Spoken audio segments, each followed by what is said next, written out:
Taurus, mid-June, guidance para sa'yo. Anong parating? Anong ganap? Anong kailangang mensahe ang marinig mo ngayon? Taurus.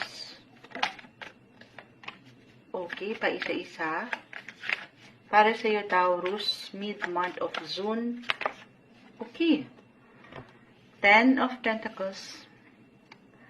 Abundance, may growth, money-wise, i-claim na natin, lalo pa if that is something matagal yung hinintay, or nilulook forward na ng ilan. Tayo po ay live sa ating YT. Ayusin lang natin. 9 of Wands. This one is in reverse. Merong 9 and 9. Both are in reverse. Pero hindi kailangan, guys, kapag meron kayong nakikita or meron kayong naririnig kay Moonchild na reversal cards, baliktad yung baraha, hindi ibig sabihin ay hindi na agad okay. Meron lang po itong kalakip na mensahe. The 8 of Pentacles, 7 of Pentacles reverse, 4 of Pentacles, more on money.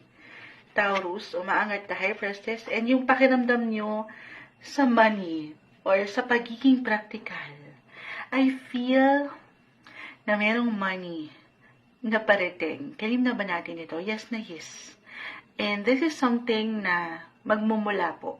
The 8 and 7 of Pentacles sa inyong trabaho or tinatrabaho. Buhay negosyo ba yan? Or